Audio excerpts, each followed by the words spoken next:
ഭാരത് ജോഡോ യാത്ര നാളെ മണിപ്പൂരിൽ നിന്നും ആരംഭിക്കുകയാണ്. കൃത്യം 12 മണിക്ക് ആ യാത്ര കോൺഗ്രസ് അധ്യക്ഷൻ മല്ലികാർജുന ഖാർഗെജി ഫ്ലാഗ് ഓഫ് ചെയ്യും. ജാഥയുടെ നായകൻ രാഹുൽ ഗാന്ധിയുടെ നേതൃത്വത്തിൽ 6600 കിലോമീറ്ററോളം യാത്ര ചെയ്ത് മാർച്ച് 20-ാം തീയതി മുംബൈയിൽ അവസാനിപ്പിക്കാനാണ് ജാഥയുടെ ഇപ്പോഴത്തെ പരിപാടി.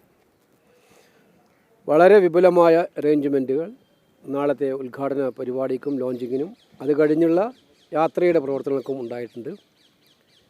എല്ലാ സംസ്ഥാനങ്ങളും ജാഥ കടന്നു പോകുന്ന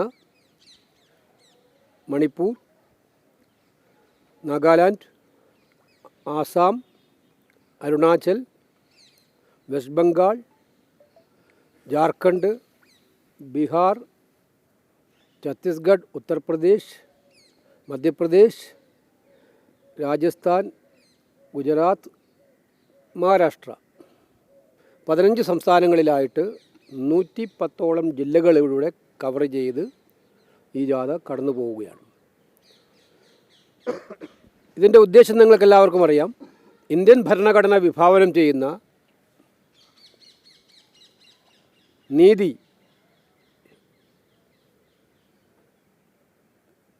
സാമൂഹ്യമായിട്ടും സാമ്പത്തികമായിട്ടും രാഷ്ട്രീയമായിട്ടും നീതി ഉറപ്പുവരുത്തുക എന്നുള്ള ഒരു വലിയ നെറേറ്റീവായിട്ടാണ് ഈ യാത്ര. ആദ്യത്തെ ഭാരത് ജോഡോ യാത്ര ഒരു ഭാരതത്തെ ഒന്നിപ്പിക്കാൻ വേണ്ടിയിട്ടുള്ള ശക്തമായിട്ടുള്ള സ്നേഹത്തിൻ്റെ യാത്രയായിരുന്നു. അത് തുടർന്നുകൊണ്ട് തന്നെ ആ യാത്രയുടെ ഉദ്ദേശങ്ങൾ ഏറ്റവും ശക്തമായി ഏറ്റെടുത്തുകൊണ്ട് തന്നെ ഇപ്രാവശ്യത്തെ ജാഥയുടെ പ്രധാനപ്പെട്ട ലക്ഷ്യം സാമ്പത്തികമായിട്ടും രാഷ്ട്രീയമായിട്ടും സാമൂഹ്യമായിട്ടുമുള്ള നീതി ലഭിക്കാത്ത ജനങ്ങളുടെ ശബ്ദമുയർത്തിപ്പിടിക്കുക. ആ ശബ്ദമുയർത്തിപ്പിടിച്ചുകൊണ്ട് അവർക്ക് നീതി ലഭിക്കുന്നത് വരെയുള്ള നിരന്തരമായ പോരാട്ടം തുടരുക എന്നുള്ളത്.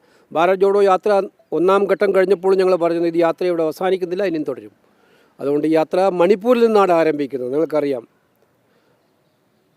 ഏറ്റവും വലിയ അക്രമത്തിൻ്റെ മുറിവുകൾ ഉണങ്ങാതെ ഇപ്പോഴും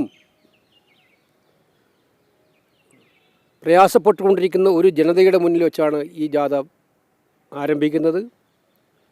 അപ്പോൾ മണിപ്പൂരിലെ ജനങ്ങൾക്ക് സ്നേഹവും സമാധാനവും ഉറപ്പുവരുത്താൻ ബാധ്യതപ്പെട്ട ഗവൺമെൻറ്റുകൾ അവിടേക്ക് തിരിഞ്ഞു നോക്കുപോലും ചെയ്യാത്ത സാഹചര്യത്തിൽ അന്ന് തന്നെ രാഹുൽ ഗാന്ധി അവിടെ പോയതാണ്.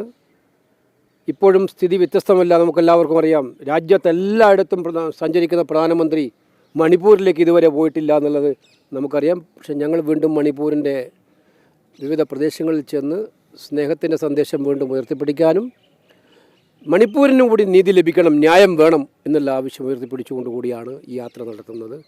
ഈ യാത്രയിൽ പങ്കെടുക്കുന്നതിന് വേണ്ടി ഇപ്പോൾ ഇന്ന് ഇന്ത്യ സഖ്യത്തിൻ്റെ മീറ്റിംഗ് ഉണ്ടായിരുന്നു. ആ മീറ്റിങ്ങിൽ എല്ലാ പാർട്ടികളോടും കോൺഗ്രസ് അധ്യക്ഷൻ ശ്രീ മല്ലികാർജുന ഖാർഗെയും ശ്രീ രാഹുൽ ഗാന്ധിയും പ്രിയങ്കരിയായിട്ടുള്ള CPP ചെയർപേഴ്സൺ ശ്രീമതി സോണിയാഗാന്ധിയും 3 പേരും ഒരേ സ്വരത്തിൽ എല്ലാ പാർട്ടികളോടും ഈ ജാഥയിൽ പങ്കെടുക്കണം, ആ പങ്കെടുത്തിട്ട് ജാഥയുടെ ഉദ്ദേശ ലക്ഷ്യങ്ങളിൽ പങ്കുചേരണം എന്ന് അഭ്യർത്ഥിച്ചിട്ടുണ്ട്. അവരെല്ലാം വളരെ ആത്മാർത്ഥമായിട്ട് സഹകരിക്കാമെന്ന് സമ്മതിക്കുകയും ചെയ്തിട്ടുണ്ട്.